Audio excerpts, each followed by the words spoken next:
avec sa formation en finance, Louis Bellemare a d'abord travaillé comme gestionnaire et directeur de plusieurs entreprises culturelles. Il est aussi un charismatique communicateur. Ce conférencier, formateur et animateur se spécialise dans les séances de team building. Donc, les gens qu'on rencontre, c'est autant dans les grandes entreprises multinationales, les PME, les services gouvernementaux, le milieu artistique, le milieu social. Et on a mis ça ensemble et on s'est rendu compte que la mobilisation d'équipe, c'est la même chose partout. La fusion de son bagage en finance et de son côté artistique lui ont fait développer une approche tout à fait unique et très recherchée dans le milieu de la gestion d'entreprise. Des conférences participatives qui mettent à l'avant-plan l'esprit d'équipe par le biais de la musique et plus précisément les percussions. Le groupe Samajam est créé.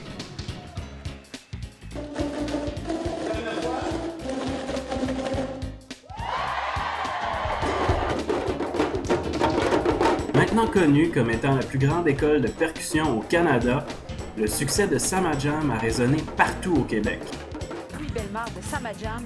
Louis Bellemare, Samajam. Une quantité impressionnante de médias se sont intéressés à ces séances de team building et à des projets impliquant des écoles primaires et secondaires. Plusieurs bulletins de nouvelles ont fait des reportages à des heures de grande écoute. TVA, Radio-Canada, CTV, RDI ont été du nombre. VRAC TV et Canal Vie ont aussi présenté des reportages sur Samajam et leur implication dans des projets de société importants. Les nombreuses prestations télé ont fait grimper la popularité de l'école également. On a pu voir Samajam, entre autres, dans le spectacle d'ouverture du gala Artistes, animé par Guilla Lepage et la série Montréal-Québec à TVA. Louis Bellemare, entouré d'animateurs et de musiciens chevronnés, ont fait plusieurs apparitions dans des émissions de variété comme En direct de l'univers à Radio-Canada, Belle et Bomme à Télé-Québec et l'émission Demande spéciale animée par Grégory Charles à TVA. Ils ont même fait partie de la 500e des Kiwis et des Hommes, un spectacle avec Éric Lapointe au Centre Bell et le Grand spectacle de la Saint-Jean, diffusé sur les ondes de Radio-Canada. Au-delà du succès, l'école Samajam s'implique et s'associe avec plus de 50 organismes. La mission personnelle de Louis Bellemare est de créer un modèle d'affaires socialement responsable. Presque la totalité des profits sont remis à des œuvres sociales et humanitaires. Sa plus grande fierté est sûrement son programme contre le décrochage scolaire. Le projet Persévérance scolaire Samajam est le plus grand projet culturel jamais proposé pour les écoles du Québec. Le projet d'envergure qui s'échelonne sur toute l'année scolaire implique non seulement tous les élèves, mais aussi tout le personnel de l'école. À tous les ans, Samajam sélectionne des écoles dans les milieux défavorisés et leur propose une expérience unique. La création et la présentation d'un spectacle grandiose sur la plus grande scène du Festival de jazz de Montréal. À tous les semaines, l'école Samajam vont sur place ou vont chercher les élèves pour les amener à leurs locaux pour un projet musical si motivant et si mobilisant qu'il contribuera à développer un sentiment de fierté et d'appartenance à leur école. Star Inspiration Radio, Web, Télé vous présente l'homme derrière ce projet d'envergure, l'homme d'affaires le plus spirituel et le plus socialement responsable du Québec, M. Louis Bellemare. Bonjour, chers téléspectateurs. Bonjour, mesdames et messieurs. Bienvenue à Star Inspiration Radio-TV. Aujourd'hui, nous avons l'honneur d'avoir Louis Bellemare de Samajam pour partager une partie de sa vie et les choses qui lui ont inspiré. Bonjour, Louis. Bonjour, Raymond. Merci de votre accueil ici. Enchanté C'est un grand te plaisir. revoir. C'est un grand plaisir d'être avec toi et ton équipe ici aujourd'hui. Je voudrais commencer par te demander, dans le début de ta vie, quels ont été les événements qui t'ont poussé à faire une quête intérieure plus profonde? C'est une grande question assez large, là, mais je pourrais dire qu'il y a comme 4 niveaux qui m'inspirent beaucoup dans cette quête-là de la vie, dans ce grand voyage-là. Puis je dirais la première est vraiment, si je pars d'en haut, si on veut, là, je dirais, est spirituelle. Et c'est la rencontre, la lecture, des grands maîtres, des grands auteurs. Je dirais, c'est une chose qui m'a inspiré vraiment, vraiment beaucoup dans ma vie. Autant la lecture du Nouveau Testament, ça m'a pris, je pense, 4 ans pour le lire verset par verset, analyser, méditer là-dessus, que la rencontre, je dirais, des grands auteurs, des grands maîtres. Et entre autres, j'ai été inspiré par un maître qui est décédé maintenant, qui s'appelle Osho, qui était une source. Je suis allé quelques fois à son ashram en Inde, qui était une source d'inspiration extraordinaire. Et toute cette vision-là de célébration de la vie, mais en même temps de recueillement et intériorité, c'est quelque chose qui est très, très, très fort chez moi, qui m'inspire encore beaucoup dans mes gestes. Comment, dans chaque action qu'on pose, on peut y mettre, je vais parler au jeu, là, j'essaie de mettre de la célébration, mais en même temps de revenir aussi à l'intérieur. Est-ce que profondément je sens que c'est la voie, je sens que c'est le bon geste, est-ce que je sens que je suis en intégrité? Donc je dirais que ma première grande source d'inspiration vient beaucoup de ces grands maîtres-là qui, quand on lit des grands maîtres indiens ou de partout à travers le monde, c'est vraiment une source intarissable de réflexion, de méditation. Et on peut même relire et relire encore ces grands maîtres-là. Il y a quelque chose de très, très profond. Mais je dirais qu'un des maîtres qui m'a beaucoup inspiré, parmi d'autres, là, mais je dirais, puis je le dis avec un petit sourire, parce que c'est très, très vaste, c'est tout le travail d'Osho. Il y a une partie, pour moi, qui m'inspire moins, mais une grande partie de ce travail-là, de ce maître-là, qui est absolument extraordinaire quand on parle de cette célébration-là de la vie. Et puis, est-ce qu'il y a eu des événements spécifiques qui t'ont mené à lire ces livres-là, ou est-ce que c'est plutôt quelque chose qui t'a toujours intéressé, même comme ado? Bien, la spiritualité m'a toujours très, très, très fortement inspiré. Mon père était à une époque, d'ailleurs, un franciscain, donc il a même été frère pendant un bout de temps. Donc c'est drôle, j'ai toujours été inspiré par ces lectures-là. J'essaie d'apprendre le latin pour pouvoir lire Saint Thomas d'Aquin en latin directement. C'était quand même gros, là, mais je suis très inspiré par depuis que je suis tout petit, par le mouvement spirituel. Par ailleurs, je dirais, la deuxième couche, pour moi, de grande inspiration ont été mes voyages. Et je dirais, c'est le culturel, mais le culturel dans le sens les cultures. Rencontrer d'autres cultures. Pour moi, c'est un choc à chaque fois. Je voyage beaucoup. Et à chaque fois, c'est comme une façon de sortir de notre... Tu sais, on tourne toujours alentour, même si c'est plus ou moins grand, on tourne toujours alentour de la même petite cage à souris. Hein? On a notre ville, notre province, notre pays, bon, on connaît notre environnement. Et le voyage, pour moi, rencontrer d'autres cultures, ça me fait prendre vraiment des consciences extraordinaires sur notre façon de voir les choses, sur notre façon de qui on est, de comment on est influencé par notre culture, des choses qui nous paraissent scandaleuses quand on est ici dans notre petit univers, quand on regarde de loin, on trouve que c'est vraiment quand même pas si pire où est-ce qu'on est.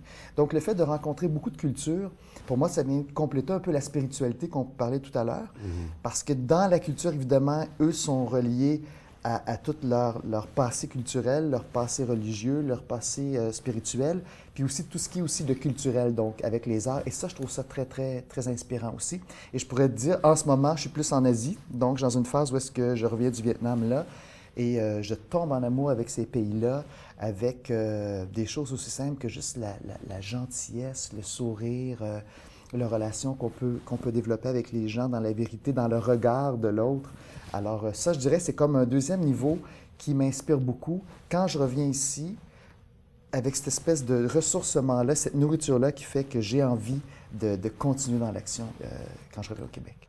Parmi tous tes voyages, est-ce qu'il y a des événements marquants là, qui ont vraiment créé une ouverture d'esprit ou une compréhension différente de la vie qui t'était pas touchée avant?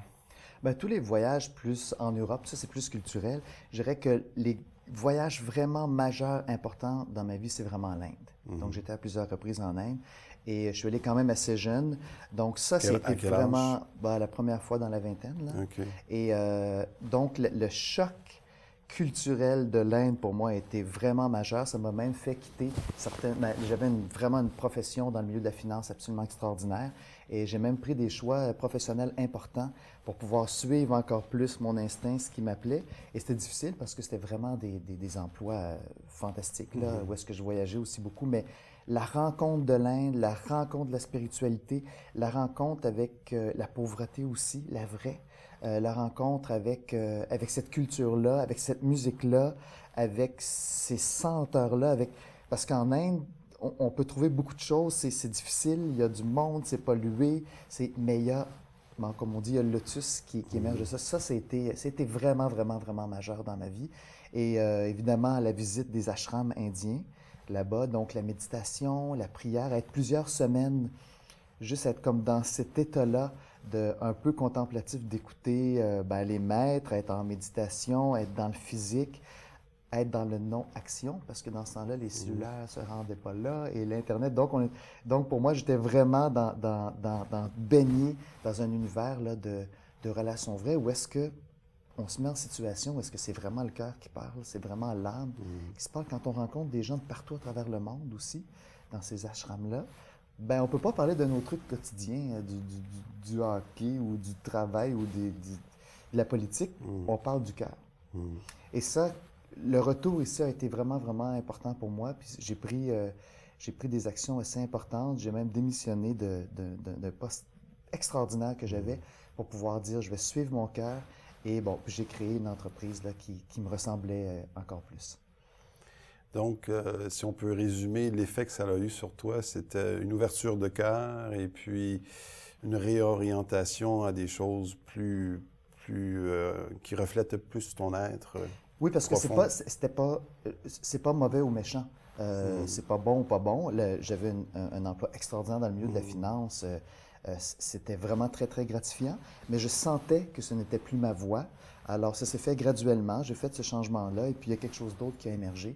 Mais je dirais l'influence du voyage, puis aussi, quand je me suis mis à voyager, évidemment, notre univers aussi, on fait des liens, on reste en contact avec des gens à l'international, on rencontre des gens d'ici qu'on voit aussi à l'extérieur. Donc, mon univers personnel a changé aussi au niveau des gens que j'ai rencontrés. Et je dirais que c'était beaucoup, beaucoup plus nourrissant. Donc, c'est à partir de ce moment-là que j'ai complètement changé, que je suis parti du capital de risque, l'investissement marché boursier, le capital de risque, mais vraiment dans sa forme là, d'investissement de plusieurs millions de dollars. Je gérais, assez jeune, à 27 ans, je gérais un portefeuille de déjà 30 millions comme directeur. C'est quand même beaucoup de responsabilités. J'ai beaucoup, beaucoup aimé ça. Mais là, je suis allé vers plus quelque chose qui me ressemblait, avec un peu plus... En fait, je dirais, je suis devenu entrepreneur. Puis à titre d'entrepreneur, j'ai parti d'une compagnie qui me ressemble au niveau de sa mission, au niveau de ses valeurs, au niveau de sa vision. Donc, c'est comme ça que ça s'est décliné. Et cette première compagnie-là, c'était les productions Samasati? Oui, c'est ça. Ça fait longtemps que j'en ai parlé, c'est vrai. Donc, c'était une compagnie qui produisait des événements dans le domaine du développement personnel, des conférences, des séminaires dans le domaine, oui, de la conférence, de la créativité, de la santé. Alors, on faisait jusqu'à une centaine de productions par année reliées à ça. Donc, ça m'a permis de... Je dirais que c'est là... Même si j'étais déjà adulte, même si j'avais presque 30 ans, c'est presque là que grâce à ça, parce que oui, il y a l'inspiration de la spiritualité, oui, il y a l'inspiration du rencontre, des voyages, de la culture et tout ça, mais je trouve que pour moi, une des choses qui m'a le plus inspiré dans la vie, c'est vraiment de concrétiser tout ça dans l'action. Passer à l'action, c'est de venir concrétiser tout ça, et là, il y a vraiment un engagement. Là, il y a vraiment, c'est pas juste dans l'aérien, mais c'est vraiment, vraiment dans l'enracinement. On prend ça et on fait quelque chose avec ça. Et c'est ma compagnie, donc je décide avec qui j'ai envie de le faire, comment je m'entoure. Alors, c'était une aventure qui a duré 6-7 ans, absolument extraordinaire. De rencontres, de gens de l'international qui sont venus faire des conférences, de gens ici d'ateliers qu'on a organisés, de projets créatifs, où est-ce que l'élan de la créativité était aussi présent que l'élan, je dirais, de la prise de conscience. Donc, tous ces univers-là se sont rencontrés à travers cette compagnie-là. C'était un moment, c'était des années absolument extraordinaires. Et je dirais, c'est presque ça ces années-là qui ont formé la personne que je suis devenue maintenant. Donc, tu as eu, on peut dire peut-être un désir de partager ces connaissances-là avec le grand public. Exactement. En facilitant l'accès à ces informations, à ces enseignements. Oui, tout à fait. Puis plus que je suis quand même une personne d'affaires et je trouve qu'il n'y a rien d'honteux d'être dans les affaires, mais je dis, alors prenons ça, structurons ça, offrons de la qualité, Nous, on se situait non pas dans l'ésotérisme, non pas dans les arts divinatoires, c'était vraiment des activités de communication, des activités reliées à la santé, des activités reliées au théâtre, à la peinture.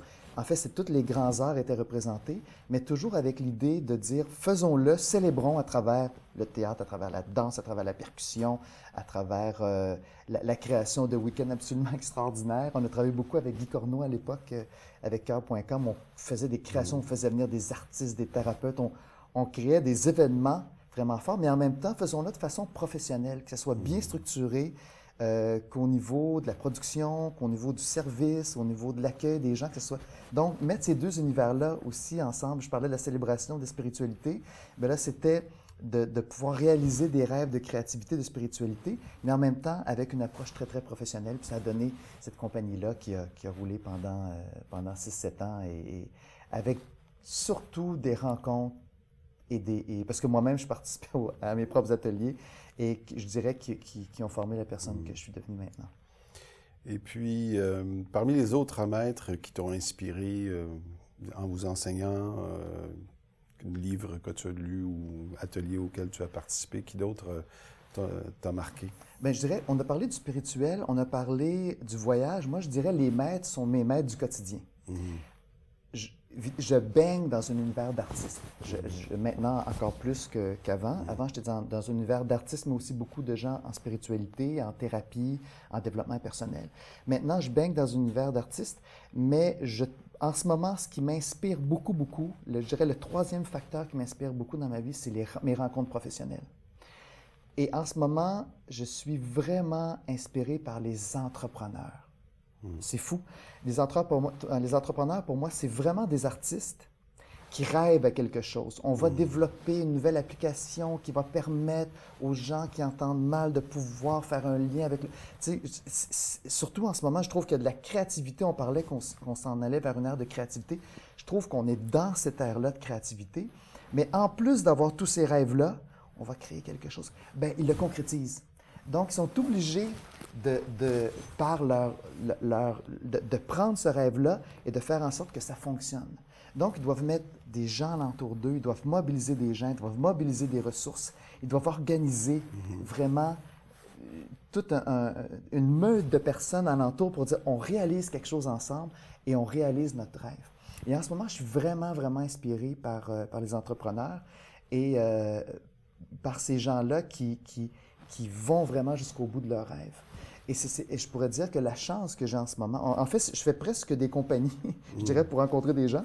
Et en ce moment, j'ai la chance d'être au cœur parce que je fais des conférences, je fais beaucoup d'activités pour les gens en affaires en ce moment. Et j'ai la chance de rencontrer 300-400 chefs d'entreprise par année. Et j'avais comme un préjugé avant de les gens d'entreprise, ça pense juste aux affaires. C'est avant tout les entrepreneurs, c'est avant tout des gens qui sont des créateurs, des créatifs, et je dirais même, parce que je côtoie des artistes, je sais de quoi je parle, et je dirais c'est vraiment des artistes, mais qui ont décidé en plus de manifester la chose. Alors, je trouve ça extraordinaire. Et oui, on est dans une ère de créativité, ça prend de plus en plus de place. Puis je dirais qu'on peut faire des choses et les moyens nous permettent de faire des choses de plus en plus belles. Et je vois aussi, moi, je me définis comme un entrepreneur social. Comme un artiste entrepreneur social. Et de plus en plus de gens, de jeunes d'entrepreneurs décident dans leur vie de s'impliquer sur le plan social humanitaire. Donc pour moi, ça m'inspire aussi beaucoup. Dans notre élan, c'est vraiment, vraiment ça en ce moment. Mais beaucoup de gens sont sensibles à ça. Beaucoup de gens d'affaires font du bénévolat, s'impliquent pour des causes. C'est comme si, puisque le politique se retire un peu, qui est en train de prendre On avait le religieux qui s'impliquait, s'est retiré. C'était le politique qui s'est impliqué, qui se retire. On dirait que c'est les gens d'affaires maintenant au Québec. Donc, on a beaucoup de belles personnes dans le milieu des affaires qui sont mobilisées à donner plus, à être plus généreux, à s'occuper de leur communauté. Ça me donne une idée. Ça pourrait être intéressant de créer un programme où toi, tu t'interviewerais ces entrepreneurs-là pour aller chercher l'essence de ce qui les motive et pour partager ça avec le grand public, parce que c'est sûr qu'il pourrait en avoir d'autres, puis il y en a d'autres qui sont des fois un petit peu sur la clôture. Est-ce que je vois de l'avant avec mes idées? Est-ce que c'est possible? Est-ce que c'est réel? Ou réaliste? Parce que souvent, on a des idées, puis on pense que non, c'est pas réaliste, ou les gens peuvent avoir tendance à nous dire non, c'est pas réaliste que tu vas réussir à réaliser ton rêve. Donc, plus il y a de gens qui partagent le fait qu'ils ont réussi à réaliser leur rêve, plus ça motive les autres à aller de l'avant.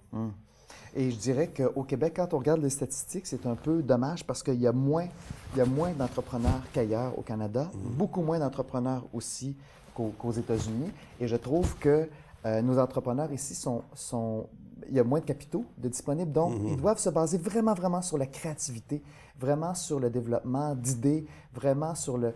Et oui, on pourrait faire une émission avec ça parce que on donne beaucoup de place, je dirais, dans les médias au vedettariat, c'est correct. Donc, il y a beaucoup d'émissions où est-ce qu'on reçoit les mêmes vedettes tout au long de l'été, tout au long de l'année. Ils nous parlent de ce qu'ils aiment, comment ils s'habillent, comment ils se coiffent, leur maquillage, tout ça, les nouveautés culinaires. Mais je trouve qu'on devrait laisser une place dans toutes ces émissions-là, recevoir une personne qui nous inspire. Et puis je trouve que dans les entrepreneurs, donner la parole aux entrepreneurs, surtout qu'il y a toute une nouvelle génération d'entrepreneurs, là, avec l'IHEC, tout ça, c'est déjà absolument fascinant. C'est pour ça que je suis dans le groupement, entre autres, des chefs d'entreprise, que je suis vraiment impliqué, parce que je rencontre des gens qui sont fascinants, mais qui nous donnent le goût de passer à l'action et de réaliser nos rêves. Et comme je te dis, puisque ces gens-là maintenant s'impliquent beaucoup, ils ont cette conscience écologique, sociale, multiculturelle, bien, je trouve qu'on a vraiment une grande richesse et on devrait les voir effectivement beaucoup plus dans les médias. Oui, je suis d'accord. C'est parce que je crois qu'aussi, c'est l'idée de se surpasser, hein, qui est quelque chose de très satisfaisant pour n'importe quel être humain, de vraiment aller au-delà des limitations auxquelles on a été inculqué durant notre enfance, notre vie, et puis de surmonter ça. Une fois, je pense que tu réussis à surmonter ça. Après ça, comme on dit en anglais, the sky's the limit. Est-ce qu'il y a des événements dans ta vie personnelle qui ont créé un besoin de trouver des solutions pour pouvoir rentrer en plus grande harmonie avec ces événements ou pour surmonter un deuil? Y a-t-il des événements de ce genre-là que tu aimerais partager avec nous? Bien, moi, je dirais une chose qui est très inspirante dans le concret, dans la vie, là, c'est les relations de couple. Alors là, on a parlé de la grande spiritualité, mais dans la vraie vie, là, on est seul dans la vie et quand on rentre en relation de couple, je trouve que, tu parlais de maître dans notre vie, je trouve que chaque relation que j'ai eue dans ma vie, ça a été comme une ouverture sur moi-même, premièrement, pour voir mes forces, mes faiblesses, mes limites. On est comme quand on est vraiment en intimité avec quelqu'un, on est dans notre puissance, mais on est aussi à la fois dans notre vulnérabilité, parce qu'il n'y a pas de porte fermée. On est vraiment dans l'ouverture, on est ensemble, on est dans les mêmes pièces et tout ça. Et je trouve que dans ma vie, si j'avais des gens remerciés, je mettrais dans ma liste vraiment toutes ces femmes-là que j'ai eues dans ma vie. Et je peux voir à chaque fois que je suis sorti d'une relation, je dirais, qui est significative, il y a quelque chose de plus que grâce à cette personne-là que j'avais acquis. Il y a un grand pas que j'ai franchi. Et je trouve que les relations de couple, ça nous confronte, veut pas. Ça nous confronte. On ne peut pas être exactement pareil et aimer les mêmes choses en même temps tout le temps. Donc, c'est la confrontation. Comment prendre sa place? Comment être à l'écoute? Comment faire des compromis, mais en même temps en se respectant? Comment créer quelque chose ensemble qui n'est pas nécessairement du domaine professionnel, qui est du domaine personnel? Je trouve qu'on a là vraiment l'endroit pour se réaliser. Et c'est pas toujours facile, mais puis des fois, la relation doit se terminer. Mais pendant ce moment-là, je trouve que c'est vraiment, pour moi, là, ça a été des moments importants dans ma vie pour faire de grandes prises de conscience et d'évoluer aussi, je dirais, presque à chaque fois de m'améliorer, vraiment. Est-ce qu'il y a des exemples concrets par rapport à la thématique que tu aimerais partager, sans partager des noms, mais oui, non, c'est ça. Ben, j'ai eu beaucoup d'artistes dans ma vie. Ouais. Donc, qui dit artiste dit créativité, mais passion, en même temps passion, exubérance, insécurité. Donc, je dis, la vie avec les artistes est assez... on touche plus aux extrêmes, évidemment. J'ai eu beaucoup de petite amie de blonde, de fiancée qui est dans le milieu, évidemment, du comédienne. Alors ça, on est toujours en train de travailler sur les émotions. Alors c'est pour jouer un rôle classique ou pour jouer un rôle déchiré. Donc on est beaucoup dans les extrêmes. Donc ça m'a obligé beaucoup à aller toucher à cet univers-là qui m'a beaucoup, beaucoup enrichi. Je dirais que sortir avec des artistes, quand on est aussi un artiste entrepreneur comme moi, ben c'est quelque chose qui nous pousse à aller voir aussi nos extrêmes. Donc, ça nous sort de cette petite routine-là, puis ça nous oblige à aller toucher à l'âme, au cœur, aux émotions, à ce qu'on a à l'intérieur, je dirais vraiment, vraiment au trip, avec tout ce que ça comprend de grands rires et de grandes passions et de grands moments assez intenses, oui. On a parlé tout à l'heure de l'entreprise des productions Samasati. Oui, Samasati. Des productions Samasati, ça a évolué éventuellement à quelque chose d'autre. Est-ce que tu voudrais partager ça avec nous? Oui, bien en fait, Samasati, il y a quelqu'un qui a vraiment voulu continuer, parce qu'à chaque année, je dois arriver à une autre étape, et puis quelqu'un qui a vraiment voulu continuer Samasati. Et moi, j'ai eu une opportunité de revenir dans le monde des affaires, mais dans le milieu du show business. Et donc là, ça venait toucher quelque chose de très fort. Ça venait toucher évidemment ma passion pour les affaires, la rencontre avec les entrepreneurs et en même temps toute la partie créativité. Donc, je suis retourné vraiment au cœur du milieu des affaires, du capital de risque, dans le milieu du show business. Et quelqu'un a acheté ma compagnie. Donc, on a fait une transaction qui a continué Samasati, continue dans le domaine plus développement personnel. Donc, j'ai fait ça pendant quelques années, puis ça a été extraordinaire. J'ai appris beaucoup, beaucoup de choses, là, je dirais, au niveau des affaires du show business. Et j'ai eu l'appel encore de l'entrepreneuriat.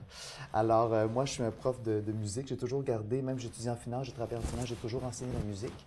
Et j'avais quand même une centaine d'étudiants le soir qui prenaient des cours avec moi. Ce qui est très drôle, c'est que mes gens du milieu des affaires, même si j'étais dans le show business, donc j'étais cinéma, télévision, spectacle, on a financé des grands spectacles qui tournent encore au Québec. Les gens de jour ne savaient pas que j'enseignais la percussion le soir.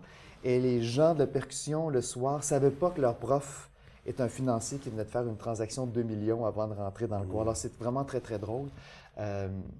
Donc, ces deux univers-là roulaient en parallèle, mais en même temps, pourquoi que les univers roulaient en parallèle? C'est comme si je n'assumais pas encore le fait. Tu sais, tout à l'heure, je parlais de cette dualité, où d'un côté, il y a les affaires, puis de l'autre côté, il y a la créativité. Et j'ai encore décidé, après un bout de temps, de dire, je quitte et je me consacre à 100% à l'aspect créativité. Donc, je me suis consacré à 100% à l'enseignement des percussions, en me disant, je vais aller faire un grand voyage et je vais aller en Afrique et je vais partir pendant une année. Finalement, je n'ai même pas eu le temps de partir parce que quand on ouvre la porte, les choses arrivent. Donc, mes cours de percussion sont passés de 100 personnes à 200 personnes, à 300 personnes. Puisque je suis un gestionnaire, on a commencé à me demander d'aller faire de la percussion en entreprise. Là, je dis, je ne veux pas aller faire des cours de tam-tam, je suis un gestionnaire aussi. Donc, j'aimerais vraiment aller passer un message. Est-ce qu'on peut parler de mobilisation, de travail d'équipe, de communication, de leadership, d'innovation, mais en utilisant la musique, la percussion pour illustrer ça? Alors, quelqu'un dans une grande compagnie, même un parapublic, m'a dit, OK, viens, avec mes 200 représentants, viens essayer ça. C'était tellement un succès que c'est de là qu'est parti Samajam. L'aspect corporatif. L'aspect corporatif. Et maintenant, dans Samajam, on a 7 grands secteurs d'activité. Donc, le premier, vraiment à la base, c'était vraiment les cours. Maintenant, la partie corporative, pour moi, est extrêmement stimulante parce que je fais la rencontre, comme je disais tout à l'heure, des entrepreneurs. Mais en même temps, on est obligé dans notre relation de parler de créativité. Parce que moi, quand les gens m'engagent, c'est pour faire quelque chose avec leur équipe. Donc, on parle de musique, on parle de créativité, on parle de prendre un peu de risque parce que, bon, vous avez un congrès, vous avez une journée d'employés, vous avez un party de Noël. Comment faire quelque chose qui va être de bon goût, qui va être créatif, mais en même temps, qui va être dans un univers où est-ce qu'on va pouvoir amener quelque chose de plus aux employés, que ce n'est pas seulement du divertissement. Parce que juste divertissement, c'est correct, mais c'est pas moi, ça. Donc, je disais tout à l'heure, je parlais de célébration puis intériorité, mais c'est un peu la même chose de dire, oui, on peut aller faire de la célébration. Là, dans ce cas-là, c'est pas de l'intériorité, de la spiritualité, mais c'est une prise de conscience de on est chanceux d'être au Québec, on est chanceux de travailler pour cette compagnie-là, on est chanceux d'avoir comme objectif de mandat de construire des choses extraordinaires au Québec. Alors, c'est ce lien-là maintenant qu'on fait. Puis Samajam a continué à évoluer, puis il y a maintenant 7 grands secteurs d'activité. Et les autres sont... On a fait... en fait, notre grande mission maintenant... Oui, c'est ça. Sans tous les dire, je pourrais dire les choses de lesquelles on est très, très fiers. Notre mission, c'est de remobiliser le Québec. Alors, c'est une grande mission large. Les gens nous regardent, mais on a sélectionné 7 grands secteurs. Les mobiliser à faire quoi? Les mobiliser à avoir plus de passion, avoir plus le goût de passer à l'action, plus le goût de célébrer, plus le goût de prendre sa place, plus le goût de sortir et de faire quelque chose, d'aller à la rencontre de l'autre. De s'exprimer. Donc, de s'exprimer, de célébrer ou de même de construire des choses, juste de dire, de laisser aller la créativité. Donc oui, ça peut être en entreprise, mais on a aussi des grands volets scolaires, par exemple, où est-ce qu'on va dans les écoles et il y a à peu près 2 ans, on n'avait jamais fait d'intervention scolaire. Cette année, on en fait 200. On s'en va vers à peu près 300-400 écoles dans l'année prochaine. Donc, on va en école avec les enfants, puis on leur donne le goût de participer, de jouer. Donc, on leur passe d'instruments de musique. On a des artistes extraordinaires qui viennent jouer avec eux et qui leur permettent de bouger, de collaborer. Il y a beaucoup de multiculturel aussi. Donc, on utilise la force de tout le monde. Tu viens de l'Afrique, tu viens du Brésil, tu viens du Sénégal, tu viens d'Amérique du Sud. On fait jouer les enfants ensemble pour parler le langage universel de la musique. Ça, on est très fiers de ça. On a aussi un immense projet de persévérance scolaire qui est considéré comme un des plus grands projets de persévérance scolaire musicale au Québec. Donc, on s'en va presque à 2000 enfants par semaine qui vont faire partie du projet Persévérance scolaire. Et on prend les écoles les plus défavorisées de Montréal, vraiment les écoles qui ont besoin de ce genre de projet-là. Et on le donne aux enfants. Avec notre contribution, on essaie de donner le goût de l'école, l'amour de l'école, en leur faisant vivre quelque chose de tellement grand, de tellement stimulant, que les enfants font le lien entre l'activité Samadjam, mais leur école. Donc, c'est vraiment dans le cadre scolaire, c'est pas du parascolaire. Et c'est que toute l'école doit participer pendant une année complète, il y a une année scolaire complète pour se préparer pour faire un grand spectacle au Festival de jazz devant des milliers de personnes, mais avec la technique, la scène, comme si c'était vraiment une grande vedette internationale. Donc, les enfants sont extrêmement valorisés et ceux qui n'aimaient pas l'école se retrouvent dans le cadre de musique, souvent à devenir des leaders, à apporter des idées, à être en devant de la scène. Donc, c'est vraiment... Et même les professeurs doivent participer. Alors, au niveau de l'école, on prend les enfants. Parce qu'on reconnaît des habilités qui ne sont pas nécessairement des habilités intellectuelles, académiques. Exactement, exactement. Et on fait participer les professeurs, on fait participer les classes de nouveaux arrivants, on fait participer même des classes d'autistes. Des fois, vous faites partie de l'école. Donc, c'est une grande, grande fierté de l'école. Qu'est-ce qui se produit dans une classe d'autistes? Peux-tu nous partager ça, voir... Bien, nos professeurs à nous intègrent, alors on y va avec plus de patience, encore avec autant d'amour, c'est juste au rythme. Parce que chez nous, si on parlait d'un autre volet, il y a tout le volet des œuvres sociales humanitaires. Donc, on a fait une centaine, je pense qu'on a fait 103 journées d'œuvres sociales humanitaires au cours de notre dernière année. Et donc, que ce soit des itinérants, que ce soit des jeunes dans la rue, que ce soit des gens handicapés physiques en fauteuil roulant, que ce soit des gens handicapés intellectuels, que ce soit des sourds, que ce soit des gens... On travaille vraiment, vraiment avec toutes les clientèles, des gens qui en ont le plus besoin. Et ce qu'on fait, c'est qu'on utilise la musique, la percussion et la préparation des spectacles avec eux pour les remobiliser.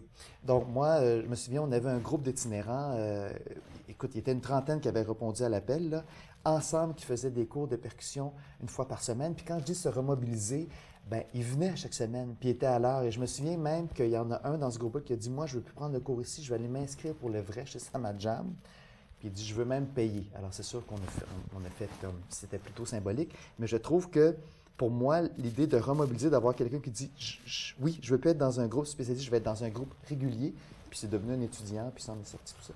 Donc l'idée de faire toucher une passion, ça réveille souvent les gens. Et la passion de la musique, bien, c'est le langage universel. Tout le monde aime la musique. On n'aime pas les mêmes styles de musique, mais tout le monde a sa trame musicale qui suit sa vie. Hein? Quand on est jeune, quand on est adolescent, on a une trame musicale qui nous suit. Donc, tout le monde aime la musique. Donc, c'est un langage qui nous permet d'aller rejoindre les gens, je dirais vraiment dans les extrêmes. Là. Des gens dans la rue, des gens qui ont des problèmes de drogue, des gens qui... Peux-tu nous donner une couple d'exemples concrets de gens que tu as vu partir d'un point très bas dans la vie, puis monter vers... Bien, je ne vais pas donner de nom ou d'exemple, mais je peux dire qu'on travaille beaucoup, beaucoup avec des itinérants. Ça, je peux le dire. On a eu ça. Il y a notre projet Persévérance scolaire, que là, bien, les écoles sont affichées là, sur le site Internet. C'est vraiment des écoles qui ont décidé de monter le spectacle. Et ce qui est intéressant, c'est que comme effet secondaire qu'on n'avait pas vu, c'est que oui, vous avez un spectacle au Festival de jazz à la fin de l'année qui est super, super stimulant. Puis, on leur donne les meilleurs professeurs, on leur donne les instruments de musique qui sont fournis. Tout ce qu'ils veulent faire, on le fait au niveau de la musique. C'est eux qui créent leur spectacle. Vous voulez quelqu'un qui vous montre à faire du beatbox, on va aller chercher le meilleur. Donc, l'approche, c'est l'approche de l'abondance. Souvent, c'est des enfants qui sont toujours dans « on peut pas, on n'a pas d'argent, on ne peut pas se le payer ». Nous autres, c'est le contraire. Qu'est-ce que vous avez envie? On va aller le chercher puis on va le faire. T'sais. Alors, puis c'est drôle, les gens restent raisonnables, mais arrivent avec des suggestions extraordinaires. Est-ce que vous avez des commanditaires pour vous aider avec ces projets-là? Oui, bien sûr, bien sûr. On a la chance. Mais avant de parler des commanditaires, ce que je voulais dire, c'est que l'effet secondaire qu'on a vu, c'est que on a le festival de jazz qui est comme 8-9 mois plus tard. Mais entre-temps, ça a attiré l'attention des médias. Donc, les médias nous demandent de faire des spectacles avec les enfants. Donc, en plus d'avoir ce projet-là dans 9 mois, presque à chaque mois, chaque 2 mois, ils sont sollicités pour quelque chose. Donc, ils se voient à la télévision. Donc, une école défavorisée que, bon, là, cette école-là est mise en valeur. Et ça, au niveau de la persévérance, au niveau de la confiance en soi, au niveau de l'estime de soi, au niveau de l'amour de l'école. Tu sais, tu demandais un exemple concret. De l'espoir. De l'espoir, évidemment. On est là, on fait quelque chose. Wow, tous mes amis me voient, c'est moi là, qui est au Kiwi des hommes ou qui est au téléjournal de Radio-Canada ou qui est à telle émission de télévision. Donc ça, c'est un impact vraiment concret et fort dans la vie des enfants. Et plus ça va, plus qu'on est connu. Donc là, cette année, si on s'en va à presque 1500, 2000 enfants, on nous demande de faire des spectacles avec les enfants dans toutes sortes de contextes. Donc, ça mobilise beaucoup, beaucoup les enfants à reprendre confiance. Puis, ils voient que quand on est ensemble, quand on accepte les différences de tout le monde, qu'on est capable de réussir de grandes choses, de belles choses. Puis ça inclut les percussions, je crois aussi peut-être la danse dans certains instances. Oui, c'est vraiment la percussion, la danse, le gumboots, le chant. En fait, il n'y a pas vraiment de limite. Un enfant qui nous dira « Moi, je veux faire un petit numéro d'humour », si ça rentre dans le spectacle, si tout le monde est d'accord que ça rentre là-dedans, on va le faire. On a eu du xylophone, on a eu du violon, on a eu du beatbox. Si ça fonctionne, si ça rentre dans le spectacle, on le met, on le fait. Donc, ça stimule la collaboration, apprendre à compromettre, à partager et puis à valoriser les autres, j'imagine. Oui, puis il y a des termes pédagogiques que je ne me souviens pas, parce que les professeurs, les directeurs d'école me reviennent avec ça. Ils vont dire, bon, ben à partir du projet, on joint au projet Samajam un projet de lecture. Alors, on va lire sur les instruments qu'on va utiliser. Un projet d'écriture. Ah, on va faire... voici, on va écrire quelque chose sur voici le spectacle que j'aimerais faire, voici l'instrument que je... Donc, je ne me souviens pas des termes pédagogiques qu'ils utilisent, mais à partir du projet, il y a beaucoup d'effets positifs qui fait que collectivement, tout le monde, ils peuvent rattacher d'autres projets avec ça. Il faut créer sur décor, il faut créer sur costume, donc il y a beaucoup de choses qui découlent de ça. Et ce qui est particulier, c'est que puisque toute l'école est impliquée, donc il y a les classes de troubles de comportement, vous êtes là, tout le monde est là. Et même les professeurs, c'est que toute l'école vibre. Alors, plus que les spectacles arrivent, si on va faire une télévision là, dans 3 semaines, là, toute l'école au complet vibre. Évidemment, plus qu'on va vers le festival de jazz, plus que... C'est vraiment, c'est pas du parascolaire, c'est vraiment toute l'école qui est impliquée, qui est mobilisée pour un grand événement. Donc, on m'a dit que c'était le plus grand événement culturel, même dans certaines commissions scolaires, qu'il n'y avait jamais eu. Écoute, on prend l'école au complet et on l'amène au festival de jazz. Même au festival de jazz, ils n'ont jamais eu autant d'artistes sur scène. Il a fallu qu'ils réaménagent. Au dernier spectacle, on avait le projet, c'est 720 enfants. Donc là, on se dirige vers 1500, 2000 enfants. Il faut créer, même avec le festival, puis ils sont vraiment très, très généreux. On parlait des commanditaires tout à l'heure, des partenaires. Festival de jazz, c'en est un. Rio Tinto Alcan, qui est le partenaire principal, nous prête la scène, nous finance pour qu'on puisse lancer vraiment pendant 50 ans pour que ce projet-là soit vivant. On a le Port de Montréal qui maintenant est avec nous, qui embarque, lui, pour supporter le quartier Hochelaga-Maisonneuve. Et là, j'ai les commissions scolaires qui commencent. Donc, la roue tourne. Et ce qui est le fun, c'est que là, on voit que ça vient du privé. Je parlais des entrepreneurs tout à l'heure. C'est de l'argent, là, pour l'instant, qui est venu du privé pour venir supporter ce genre d'initiative-là. Alors, et cette année, j'ai l'impression qu'avec la participation des commissions scolaires, la participation du privé, la participation de nos artistes, les directeurs d'école, les professeurs, les parents qui se mettent dans le projet, bien, ça fait qu'ensemble, on remobilise toute une école. C'est vraiment magnifique. Félicitations. C'est moi, mais c'est aussi toute l'équipe. Hein. Vraiment, j'ai une équipe qui croit, là, et puis ça a des résultats, là, ça fonctionne. Alors, on est vraiment content de ça. Et puis, du côté corporatif, l'aspect, si on peut dire, mieux-être corporatif, comment ça fonctionne? Bien, je dirais, dans la partie corporative, on y va plus au niveau, je dirais, du divertissement qui va toucher aux valeurs, qui vont toucher à la mission, qui va toucher à la vision d'entreprise. Et en même temps, on va toucher beaucoup, beaucoup au sentiment de fierté. J'ai une compagnie j'ai fait une compagnie qui a des activités partout dans le monde, que tout le monde connaît ici au Québec. Je ne vais pas la nommer, mais que tout le monde connaît. On va faire une activité. Ils m'ont rappelé pour que j'aille remettre la médaille de l'employé de l'année. On dit, on aimerait ça que ce soit vous. Mais je dis, mais c'est parce que j'ai juste été chez vous pendant 2 heures. Oui, mais il a dit, il n'y a personne qui nous a fait réaliser la fierté de ce que nous créons ici. Et ce qu'on essaie de faire, c'est de lire beaucoup, beaucoup sur les industries, sur les compagnies, que quand on rencontre les employés, puis la direction, qu'on essaie de démontrer. Puis je parlais tout à l'heure du voyage, où est-ce que je me retire, puis je regarde ça un peu de haut, je me dis, on fait des choses extraordinaires au Québec. On rencontre des employés qui construisent des choses, qui offrent des services vraiment extraordinaires au Québec. On a de la créativité, on a du talent, on a des entrepreneurs, des entreprises extrêmement créatives. On essaie d'apporter que les gens au moins réalisent ça, qu'on prenne un moment, puis qu'on réalise aussi quelle équipe extraordinaire qu'on est. Donc, nous, on crée un genre d'orchestre de percussion avec les gens.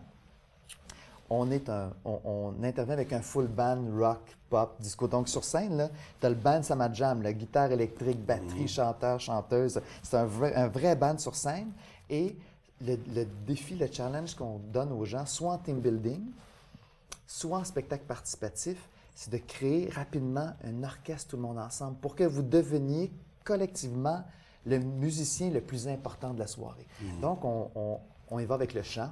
Les 3/4 des gens n'ont jamais chanté. Bien, on va y aller justement. Alors, les hommes, les femmes, on va toucher aux bases du chant, on donne des shakers, on fait de la percussion corporelle, juste taper des mains. Ensuite, on passe des baguettes de drum à tout le monde, on redevient drummer, on leur donne les secrets des meilleures tunes des années 70. Ensuite, on passe des tubes. Donc, ensuite, on passe des tambours africains. Donc, on a beaucoup, beaucoup d'objets comme ça qu'on passe aux gens, mais qui deviennent des instruments de musique, mais que collectivement, qu'ils soient 50, qu'ils soient 100, qu'ils soient 500. On a même, le plus qu'on a fait, c'est 20 000 personnes. 20 000 personnes qui, collectivement, ensemble, sont en train de créer une œuvre musicale. Ça vient chercher dans le ventre. Alors, on travaille beaucoup sur leurs valeurs, parce que souvent, on a des valeurs d'entreprise, mais je demande aux gens, bon, c'est quoi vos valeurs? Et 50 du temps, les gens ne savent pas leurs valeurs d'entreprise. Puis les valeurs, quand tu travailles pour quelqu'un, c'est comme dans un couple, c'est fondamental tes valeurs d'entreprise.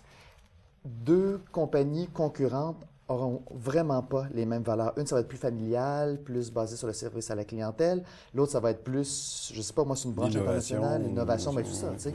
Et quand on pose la question sur les valeurs, que ce soit aux gestionnaires ou aux employés, 50 des gens ne connaissent pas. Combien de valeurs avez-vous? Ils ne savent pas, sont lesquelles, ne le savent pas. Alors, on essaie de remettre ça de l'avant, puis souvent, ils ont vraiment des belles valeurs. C'est un peu comme dans un couple. C'est dans un couple, est-ce que toi, ta valeur, est-ce que c'est la fidélité ou pas? Est-ce que c'est l'éducation des enfants ou pas? Est-ce que c'est le voyage ou pas? Si tu ne partages pas tes valeurs, c'est là, tout à l'heure, je disais l'importance du couple, est-ce qu'on apprend? Là? Bien, l'importance de mettre de l'avant nos valeurs. Toutes les valeurs sont correctes. Il faut juste être sûr que ça concorde. Alors, quand on travaille, souvent, les entreprises ont des valeurs, des belles valeurs, mais on essaie, à travers nos activités, de faire réaliser aux gens, quand on parle de solidarité, quand on parle d'esprit d'équipe, quand on parle de bonne communication, quand on parle, tu sais, le rendement, la performance, tu sais, ça, c'est pas les valeurs. Les vraies valeurs, c'est qu'est-ce qui fait en sorte qu'on réalise quelque chose collectivement. Alors ça, c'est important. Et on touche beaucoup aussi à la fierté. Parce que, entre autres, juste d'être là, puis d'avoir du succès, puis de réaliser quelque chose, puis d'être concurrentiel sur les marchés internationaux. Hey, gang, est-ce que vous réalisez que ce que vous faites, c'est extraordinaire ici? Et juste ça, on dirait que les gens ne le voient plus. Tu sais, c'est comme on vient dans notre emploi, c'est comme un vieux couple, là, tu sais, on vient là, on fait notre truc. Regardez les gens, nous, on a la chance d'avoir les employés, tout le monde ensemble en même temps. Hein. Oui. Ça, donc, on a 50 personnes jusqu'à 500, 800, 1000 personnes. Ils sont tous là en même temps. Donc, regardez alentour de vous, c'est des gens que vous ne voyez pas souvent, mais la production est aussi importante que les ressources. C'est inclusif, tout le monde est inclus. Inclusif.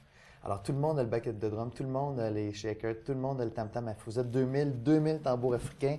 Vous aimez quoi comme musique? Du rock, on va faire du rock. Vous aimez du pop? Vous aimez de la musique world? Donc, on prend notre musique et on l'ajuste vraiment selon le profil des gens qui sont là. C'est pour ça qu'on fait beaucoup de travail en amont. Mais alors, ce que je pourrais dire, c'est ça qu'on apporte aux entreprises. Et souvent, juste ce sentiment-là de fierté, retrouver la passion, réallumer la flamme, ça fait pas mal la job, là. Tu sais, on n'est pas obligé, on va pas dans des, je dirais, dans des parties spirituelles, on va vraiment dans des parties qui viennent chercher le goût de plus passer à l'action, d'ouvrir les yeux, de se conscientiser sur « Wow, on est vraiment chanceux d'être là, d'être en santé, d'avoir une entreprise qui a des belles valeurs, puis de faire des produits qui sont extraordinaires, puis on a envie de se dépasser. » Puis c'est ça la mobilisation. C'est envie juste, la mobilisation, c'est pas de la motivation, hein. C'est d'avoir, c'est un peu comme l'amour, c'est comme l'amitié, ça se commande pas, c'est dans le ventre, c'est dans les tripes, c'est dans le cœur. On a envie de réaliser quelque chose. C'est comme reconnecter toutes les parties de l'organisme pour qu'il fonctionne comme si c'était un. Comme si c'était un et qui a envie d'aller plus loin, il a envie d'être plus créatif, il a envie d'être plus communicatif, il a envie d'être plus généreux, de partager. Ça vient du ventre, là, effectivement. Et puis, quel genre de témoignages as-tu eu parmi les grands témoignages là, qui t'ont vraiment touché le cœur, là, soit en entreprise? Bien, moi, je dirais, en entreprise, on en a beaucoup au niveau de ce que tu dis ici. Au niveau de la valeur, wow, on a pris conscience de la fierté, on a retrouvé de la fierté, on a célébré.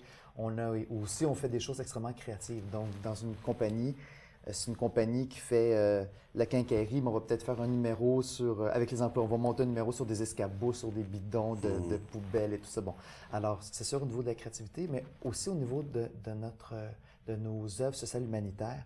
C'est sûr que nos témoignages les plus profonds, les plus touchants viennent de là, parce que là, c'est un autre niveau. En entreprise, on parle de choses d'entreprise corporative, hein, comme on dit tout à l'heure. Mais au niveau de l'humanitaire, souvent, c'est une question de vie ou de mort, là. Quand les gens, on a eu des enfants suicidaires, je te parlais des jeunes dans la rue, tu sais, on monte des spectacles avec eux, là, des gens là, il y en a qui sont dans la drogue, qui sont dans l'alcool, qui sont dans la prostitution. On a des clientèles, des fois, qui sont extrêmement poquées, comme on dit ici. Et c'est sûr que les jeunes qui ont pas de motivation à l'école et qui retrouvent la flamme à travers la percussion, le jeu de la musique ou le beatbox, qui retrouvent une vraie passion. Et on dirait, oui, tu retrouves une passion, mais c'est comme une traînée. Tout est aspiré vers le haut. Tu as des meilleures notes. Tu as quelque chose qui t'allume dans la vie. Donc, ton être devient allumé. Tu deviens rayonnant. Tu as le goût de partager. Tu as le goût d'apprendre.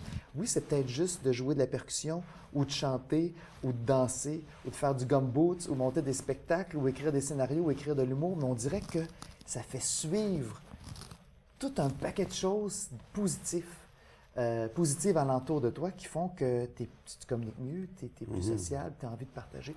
Alors, je dirais que nos témoignages les plus profonds viennent de là. Sur notre site Internet, on en a là, des centaines et des centaines de témoignages. Mais je dirais que c'est les témoignages personnels individuels de ces jeunes-là, entre autres, qui s'en sont sortis grâce à la découverte d'une passion. Et c'est là qu'on parle de remobilisation. C'est comme, ça s'explique pas, ça se commande pas, tu peux pas puncher, tu peux pas l'imposer. C'est comme la mobilisation, se remobiliser, ça part de soi puis ça donne le goût. C'est comme l'étincelle qui allume la flamme. Oui, c'est ça. C'est excellent. Louis, est-ce qu'il y a d'autres choses que tu aimerais partager avec nous? Bien, j'aimerais revenir sur la partie affaires, artistique et le social. Parce qu'un des grands messages de Samajam, c'est, puisqu'on a la chance de rencontrer beaucoup de gens d'affaires, donc on a 400 productions en entreprise par année, donc on a la chance de côtoyer souvent les dirigeants. Pour nous, un des grands messages qu'on essaie de véhiculer, c'est l'importance de l'implication sociale et humanitaire. Et je trouve que les gens le font de plus en plus, mais je trouve que ce message-là doit continuer à être véhiculé. Et ça, c'est quelque chose qui est très important pour nous. Quand tu es un entrepreneur dans ta région, tu travailles avec souvent, le pool de talents, évidemment, dans ton secteur est réuni alentour de toi. Donc, je trouve que c'est important pour chaque entrepreneur d'avoir cette conscience-là et de dire que ça peut être dans n'importe quoi. Comment je peux m'impliquer dans ma communauté? Et plus qu'on fait fleurir notre communauté, ben c'est comme une roue et tout ça fait en sorte que la communauté va mieux, les écoles vont mieux. Bon, c'est une grande roue qui tourne. Alors pour nous, cette implication-là, sociale humanitaire, si on avait un grand message à passer, c'est que chaque entrepreneur, regardez avec votre équipe, impliquez-vous dans au moins une activité. Puis commencez par votre communauté. Ça, c'est un grand message. Et je trouve qu'ici, ben, peut-être comme ailleurs, mais ici, on trouve... Tu sais, aux États-Unis, ils sont très fiers de la réussite. Hein? Quand je voyage aux États-Unis, je suis vraiment surpris parce que quand on écoute la télévision, c'est la fierté de la personne qui réussit, qui est impliquée dans sa communauté. Ici, on a tendance à dire, c'est soit tu es comme de droite ou de gauche, et je trouve qu'on peut réussir. Ce qu'on essaie de faire, c'est réunir ces deux mondes-là. Il y a quelque chose dans le capitalisme qui est bon.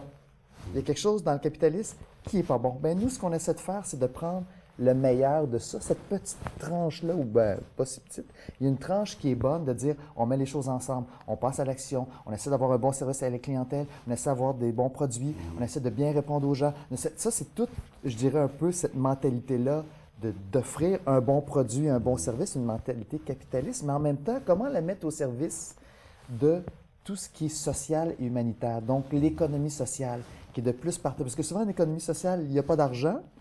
Puis, au niveau du capitalisme, bon, alors comment qu'on peut faire le lien entre les deux? Puis souvent, on a trouvé, nous, l'art et la créativité pour faire le lien entre ces deux-là. Donc, être capable de, puis c'est un peu notre vision chez nous, de générer des sous par des produits qui ont une très, très forte valeur ajoutée. Quand tu vas venir Samajam, là, chez toi, c'est de la qualité.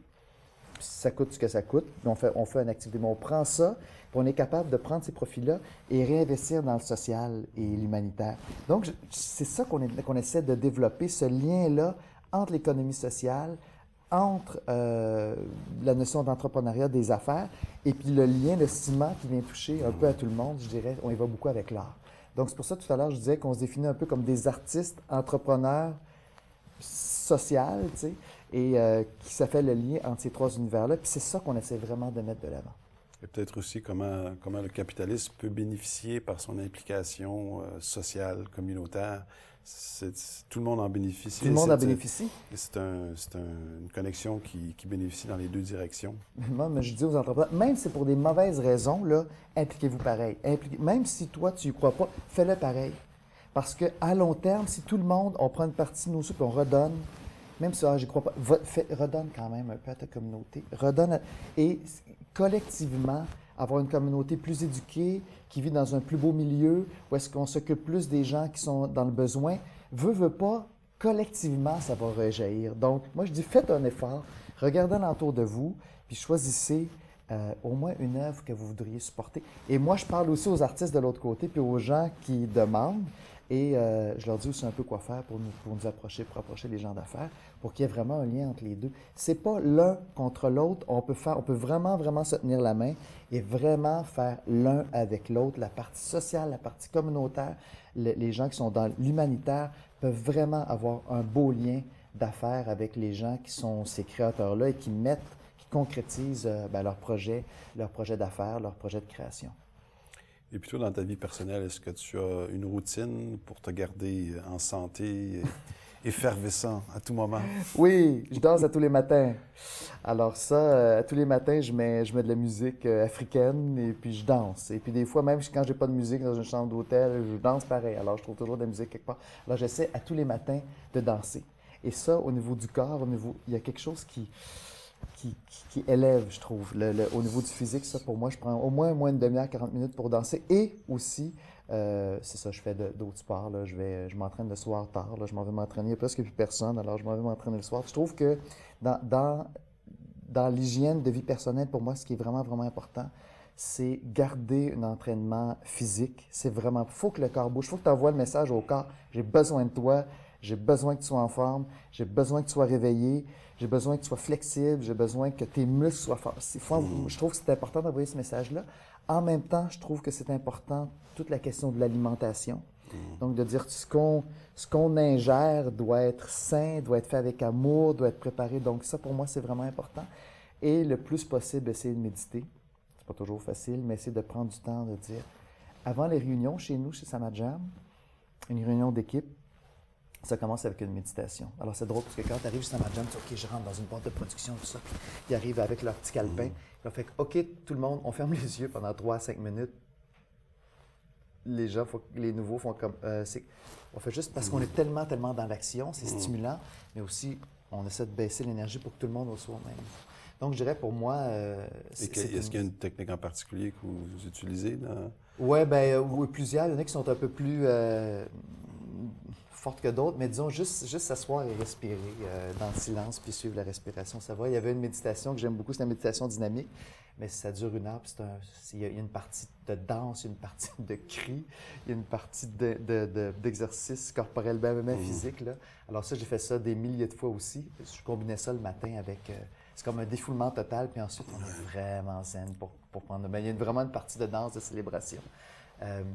Et puis, je dirais aussi, pour moi, s'informer, c'est important. C'est René Lévesque qui citait quelqu'un qui disait s'informer, être informé, c'est être libre. Puis souvent, dans le milieu de développement personnel, tu me dis, ah oui, les médias, les grands journaux, c'est juste du négatif. Oui, tu peux choisir de lire des choses négatives, mais tu peux choisir aussi de t'informer sur ta société, sur ce qui se passe, de lire les opinions, de regarder les débats. Je trouve que c'est important de connaître notre société. C'est important de connaître autant qu'on peut notre histoire, d'où on vient. C'est important de savoir ce qui se passe à l'extérieur du Québec, pour voir la chance extraordinaire. Quand on voyage là, on n'imagine même pas la chance qu'on a d'être au Québec. Comment qu'on traite comment qu'on traite les gens, comment qu'on accueille les nouveaux arrivants, comment qu'on traite les femmes, comment qu'on traite les... Quand on se compare, là, on est une société, on a beaucoup de chemin à faire, mais on est quand même une société extraordinaire. Puis je trouve qu'il faut s'ouvrir, il faut voir ce qui se passe à l'extérieur pour pouvoir éviter. Oui. Tu sais, quand on a un bagage historique, on est capable de voir notre évolution, ça a bougé vite ici au Québec. Mais je trouve que c'est important de s'impliquer dans l'action, mais de connaître notre société, de lire là-dessus. Puis c'est pas tout le monde qui complote, là. C'est pas vrai. Il y a des gens en politique, dans les affaires, dans le milieu des arts, dans le milieu social, qui sont là, qui sont vraiment là avec la vraie volonté de faire bouger les choses. Et je trouve que c'est important de se renseigner. Donc, dans une hygiène de vie, moi, j'essaie de... Bon, je lis 2 journaux par jour. Je lis pas le sport puis l'horoscope, là. Mais je lis quand même 2 journaux par jour. J'essaie de lire les pages d'opinion. J'essaie de lire ce qui se passe dans les autres pays. En ce moment, au moment qu'on fait l'entrevue, bon, c'est le printemps arabe, là. C'est quand même fantastique. Moi, j'ai été élevé avec ces dictateurs-là immuables. C'est impossible que ça bouge. Tu te souviens, le bloc soviétique, c'est impossible que ça bouge. Tout peut changer quand les gens se mettent ensemble. On parlait de mobilisation tout à l'heure. Quand un peuple se mobilise, là, il n'y a rien qui peut t'arrêter. Ça peut aller vraiment, vraiment, vraiment dans le positif.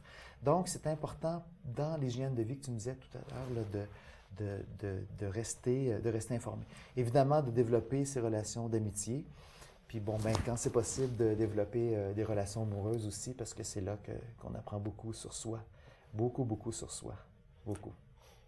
Est-ce qu'il y a des livres qui t'ont particulièrement inspiré, que tu as lus, que tu aimerais peut-être recommander ou partager?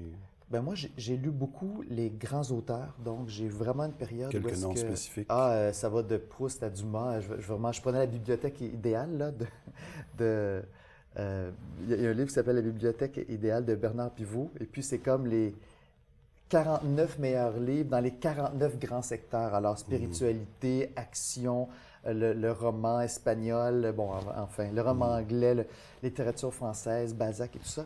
Et donc, j'essaie de lire les grands auteurs. Mais je dirais qu'un des livres qui m'a le plus marqué de ma vie, tout à l'heure, je parlais d'un maître spirituel qui m'a marqué, c'est à travers un livre, en fait, qui s'appelle Love, Life, Laughter. Puis j'ai une anecdote là-dessus. Je sais pas si on a le temps, mais j'ai une anecdote là-dessus. C'est le livre que j'ai trouvé qui a bouleversé ma vie. J'en ai fait une photocopie parce que je ne le trouvais pas. C'est Love, Life, Laughter. Donc, l'amour, la vie et le rire. Et j'ai cherché ce livre-là qui n'était pas disponible, mais partout dans le monde. Okay? Alors, j'allais en voyage, parce que j'allais beaucoup en voyage. Donc, j'allais quelque part. Avez-vous Do you have Love, Life, Laughter? Non, we don't have it, c'est moi. Et c'est fou parce que je suis allé au Danemark. Et au Danemark, j'ai été dans un petit centre de méditation dans le fin fond du Danemark, OK? Et je suis allé passer 4 jours là. Et je me demande comme ça, c'était rendu un réflexe, je cherchais ce livre-là. J'ai dit, Have Love, Life, Laughter. Et je rencontre quelqu'un qui me dit, pourquoi vous me parlez de ce livre-là? Alors, j'explique l'histoire, que je le recherche, mais dans le fond, tout le monde me dit que c'était épuisé, mais peut-être j'en trouvais finalement une copie, j'avais une photocopie. Mais elle dit, c'est moi qui ai fait ce livre-là. Je fais, non. Elle dit, j'ai rencontré... Tu sais, quand des synchronicités comme ça dans ma vie, là, puis je peux t'en compter plein, là, je fais comme, non, c'est pas vrai, là. Elle dit, ben oui, elle avait une caisse de ça. Puis c'est son nom qui est dans le livre. C'est elle qui a pris les compilations de ce maître-là, ses meilleurs textes sur l'amour, sur le rire et la vie. Et enfin, elle avait une caisse, mais c'est vraiment fou. Donc, je dis, peux-tu prendre une photo avec toi? C'est vraiment... J'ai manqué mon avion pour revenir ici en plus. J'ai manqué mon avion. Alors, j'ai pris un avion 2 jours plus tard, donc je suis resté là, j'ai parlé avec ça. Et je suis revenu ici, je l'ai fait traduire en français. Donc, je suis voir l'éditeur, il l'a traduit en français, puis maintenant, ça s'appelle L'amour, la vie et le rire. Et, avec les éditions, tu t'en rappelles? De Mortagne. De Mortagne, OK. Ça fait un bout de temps, je ne sais pas encore, mais là, ça fait quelques années de ça. Alors ça, c'est un livre qui m'a profondément marqué. Et tout à l'heure, je te parlais de Zorba le Bouddha. Là, il y a un chapitre qui s'appelle Zorba le Bouddha, inspiré de Zorba le Grec, le film des années 50 avec Steve McQueen. Ça, c'est dans le même livre? Oui, c'est dans le livre. C'est pas Steve McQueen, mais il y a Anthony Quinn, voilà, qui a fait Zorba le Grec, qui lui ne fait que célébrer la vie. Hey, Zorba, il célèbre la vie. Alors lui, il danse tout le temps, il mange, il célèbre. Et lui, il appelle Zorba le Bouddha, c'est celui qui célèbre, mais Bouddha aussi, c'est lui qui sait faire comme. Maintenant, on va à l'intérieur. Mais Zorba, lui, célèbre tout le temps. Il ne va jamais à l'intérieur.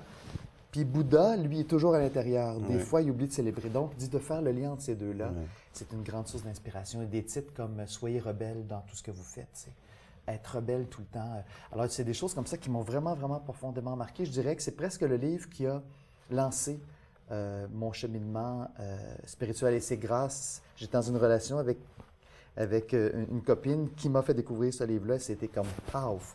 Saint-Paul sur le chemin de Damas, là, c'était comme « wow ». Et c'est à partir de ce livre-là que tout, je dirais, mon cheminement spirituel. Donc, ça, c'est une chose. Tu parlais de films. Moi, il y a un de mes films préférés, c'est un film de... J'aime beaucoup les films de Claude Lelouch.